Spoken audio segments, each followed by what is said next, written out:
अयोध्या में गत 22 जनवरी 2024 को श्री रामलला की प्राण प्रतिष्ठा के बारे में आज इस गरिमामय सदन में धन्यवाद प्रस्ताव प्रस्तुत करना मेरे लिए परम सौभाग्य का विषय है। श्री राम मंदिर की पुनः स्थापना से आज हर भारतवासी प्रफुल्लित अन्वित महसूस कर रहा है। हरियाणा के लोगों के साथ साथ यह गरिमामय सदन उन सब महानुभावों के प्रति आभार व्यक्त करता है जिन्होंने मनसा वाचा कर्मणा इस अद्भुत उपलब्धि में योगदान दिया है। भगवान श्री राम हमारे आराध्य हैं और इस विशाल राष्ट्र की ऊर्जा के स्रोत हैं। वे हमारे लिए प्रेरणा भी हैं और मार्गदर्शक भी।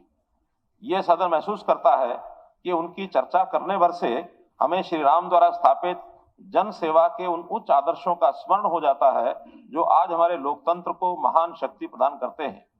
राम राज्य भारतीय सांस्कृतिक और आध्यात्मिक चिंतन की एक महत्वपूर्ण अवधारणा है जो आदर्श शासन की कल्पना करती है।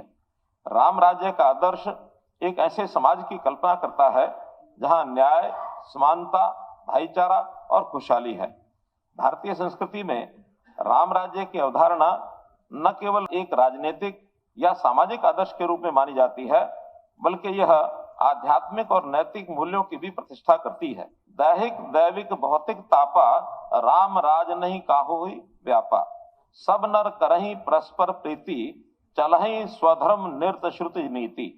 अर्थात राम राज्य में किसी को दैहिक दैविक और भौतिक तकलीफ नहीं थी।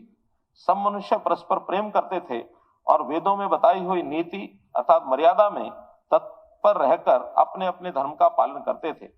राम राज्य की विशेषताएं हमें आज भी वैसा ही भारत बनाने की प्रेरणा देती है। ये सदन माननीय प्रधानमंत्री श्री नरेंद्र मोदी जी का विशेष रूप से आभार व्यक्त करता है जिन्होंने ऐसा ही भारत बनाने का संकल्प लिया है और उसी की सिद्धि के लिए भगीरथ प्रयास के रूप में अयोध्या में श्री राम मंदिर की स्थापना की है। श्री राम इस सांस्कृतिक राष्ट्र की चेतना है। श्री राम हमारी विरासत है। श्री राम एक सभ्यता है। श्री राम एक संस्कृति है। इसलिए अब जब वे 550 वर्षों के बाद अयोध्या में विराजमान हुए हैं तो कश्मीर से कन्याकुमारी तक ही नहीं, पूरी दुनिया में फैले उनके भक्तों के इस अथाह मानव समुद्र में आस्था की प्रबल लहरें उठ रही हैं और हमारा परम सौभाग्य है कि हम ऐसे सुखद समय का आनंद ले रहे हैं। हमें यह सुख व आनंद हमारे लाखों पूर्वजों के तप और बलिदान से प्राप्त हुआ है। ये सदन अपने उन पूर्वजों के प्रति नतमस्तक होते हुए उनके प्रति अपार कृतज्ञता व्यक्त करता है। ये उपलब्धि अमृत काल की शुभ वेला में प्राप्त हुई है। ये अगले 25 वर्षों में एक सशक्त, समावेशी और समृद्ध भारत बनाने के महत्वाकांक्षी विजन को प्राप्त करने का शुभ संकेत है। मैं इस गरिमामय सदन के समक्ष हरियाणा वासियों की भावनाओं से ओतप्रोत यह धन्यवाद व बधाई प्रस्ताव प्रस्तुत करता हूं।